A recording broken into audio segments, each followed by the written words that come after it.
Okay, a group of noble and brave knights en route to the Holy Land asks for our hospitality.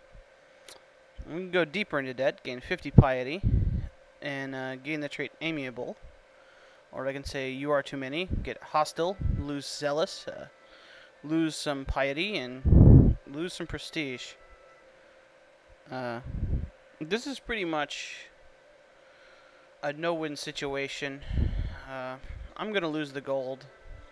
I'm already in debt. It's not going to help all that much. It's 10 more months, but, you know, maybe I'll get an event that gives me a bunch of gold, so. And we've had a Thieves Guild formed. That's a setback. Basically, we get a little building here that isn't good. It makes our gold output go down by 25%. We also have a 50% vulnerability to assassination, and minus 2% prestige. This is that's just all around not good.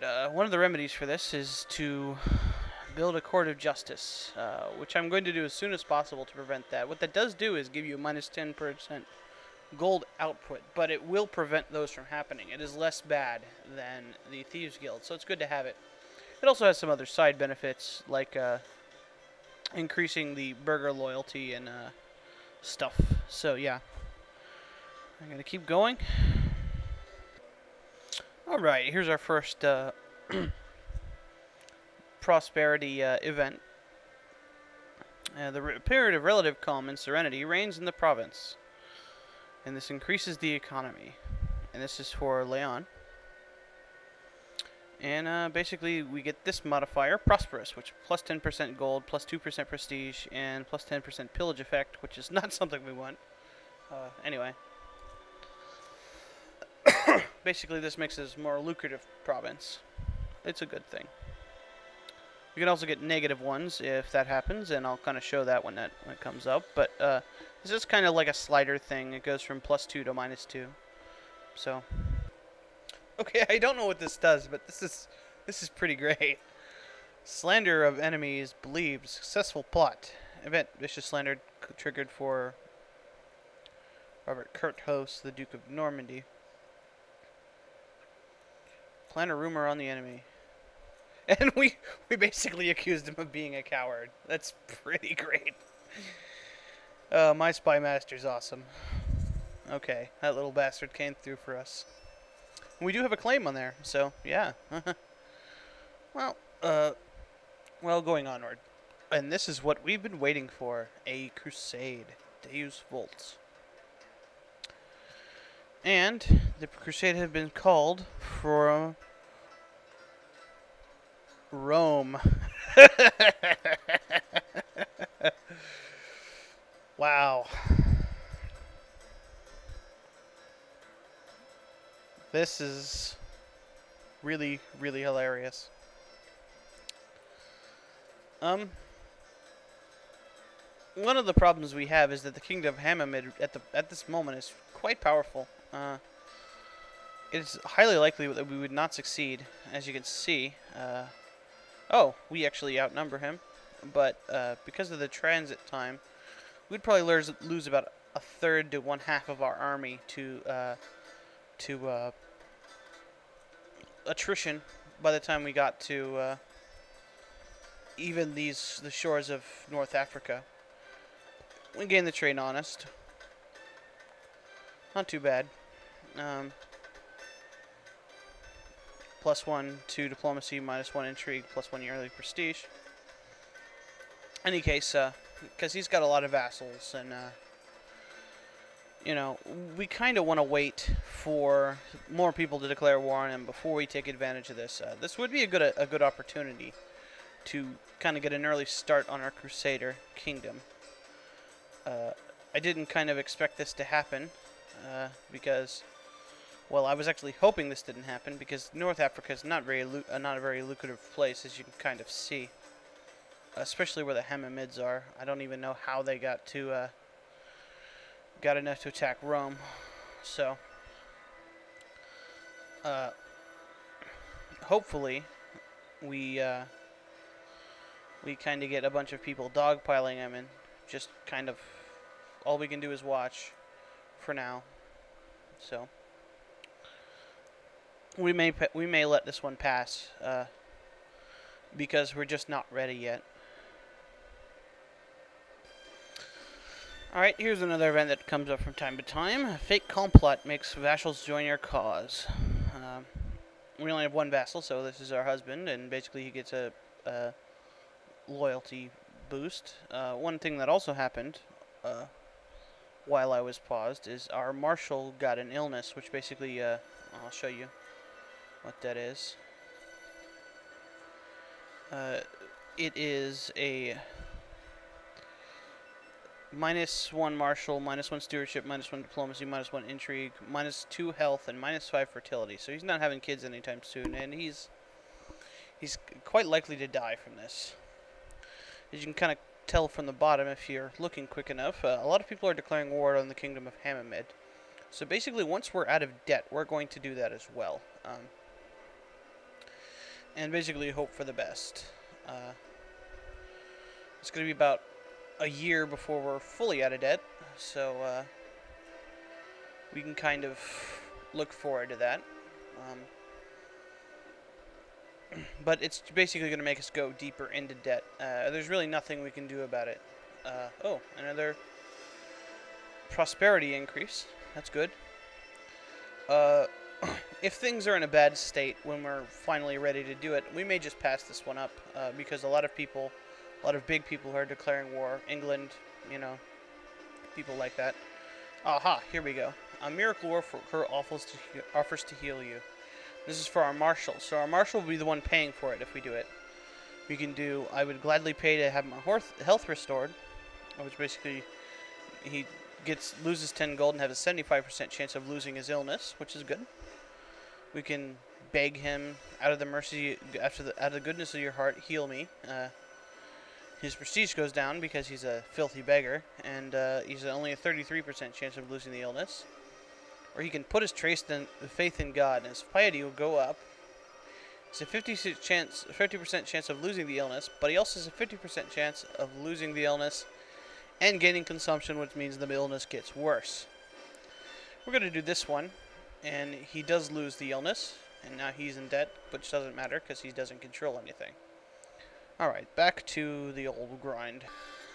Oh, this is interesting.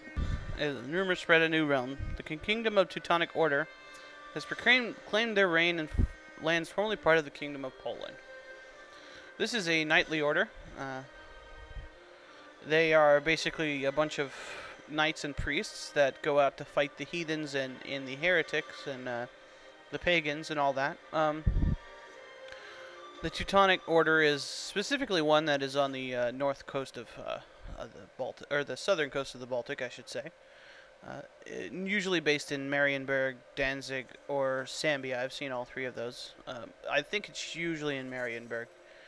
And this is basically the basis of the later kingdom of the Teutonic Knights. There's also another one which can form up here in Litvonia called the Lithuanian Order. It's pretty much the same thing, except it's an actual kingdom instead of like a knightly order. You can actually save the game after they spawn, and you can play as them. There's also one for Spain, and it slips my mind what kind it is. I think it's the Order of Santiago, if I remember. There's one for the Hospitaliers, and the Knights Templar for Jerusalem. So, as far as I know, those are the ones that exist. If we get a Crusader kingdom in Jerusalem, we're going to try to form those orders, simply because for role-playing purposes. Alright, it kind of looks like people are taking care of business on this crusade, so I don't think I'm going to have to go. I did get myself out of debt, miraculously without losing any buildings or getting any stability hits, which was nice. So, I think Rome is going to be taken, and the crusade will end. And I think a good portion of the kingdom of Hammamid is going to fall. I think France's the Duchy of Anjou is taking care of business down here. So I'm thinking the next one will probably be Well, Spain looks like it's doing pretty well. Navarre isn't there anymore. But other than that, it kind of looks pretty similar from where it started. Probably the next one will be for somewhere in the Middle East, Antioch, or Acre, or Jerusalem, maybe Alexandria. I've seen that happen. So yeah, we're going to go back to building up and kind of see how things go. Well, this is nice. We get yet another economy increase. A period of relative calm, blah, blah, blah. Same thing as before. But this time we're upgraded to rich, which is a 20% increase. So we're making tons of moolah from here, or we would if we had any good kind of stewardship and any kind of good base income from here. So, you know. But it's good to have for the prestige boost at least. And so we have a little leeway so we're not losing money from it. Okay, we've progressed quite a bit. Let's kind of take a stock of how we're going and explain this little event that comes up. This is basically a court clearing event. Basically gets rid of useless people who aren't useful for anything. That is not true for this guy, though. Anyway, a courtier without duties and without marriage ties has gotten tired of sitting idle at court and has expressed his desire to move elsewhere. We can pick courtiers, only do what we decide for them, and he gets the trait lazy, and his loyalty goes down by 30%. You will remain behind counting your new money, which you lose a little bit of money. He loses prestige, and his piety goes down, and basically an event happens for him, or we can tell him to go. We can tell him he can leave if he wants, and lose him. But as you can kind of see from him, he's pretty good.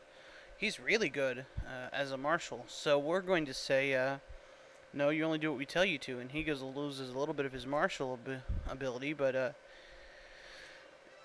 he's still way better than the one we had. So yeah,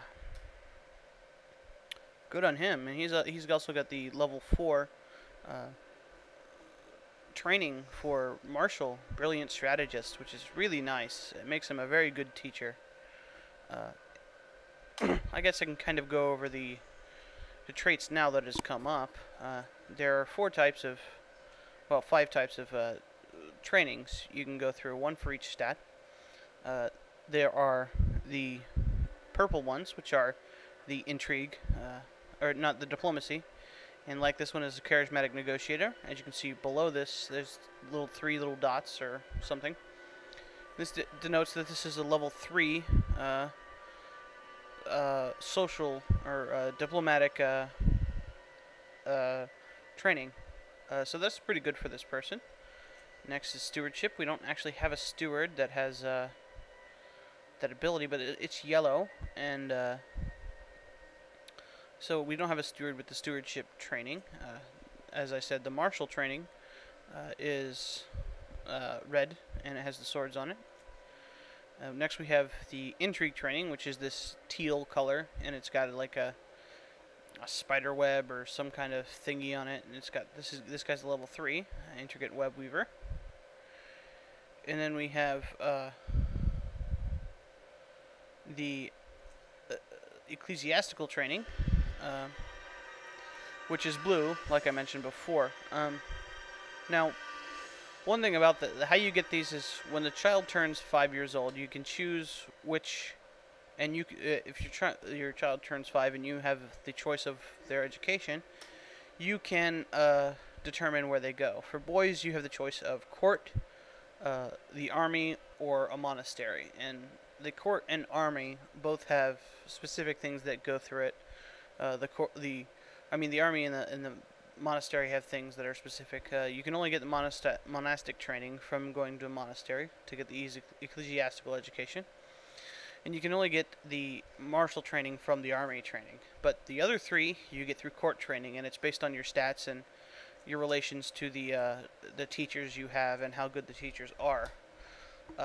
In practice, it's pretty much random, but there are weights different ways. So basically, it was brought to our attention that we had a much better martial, which was good and bad because we actually had to reduce his stat to make it so that we could use him.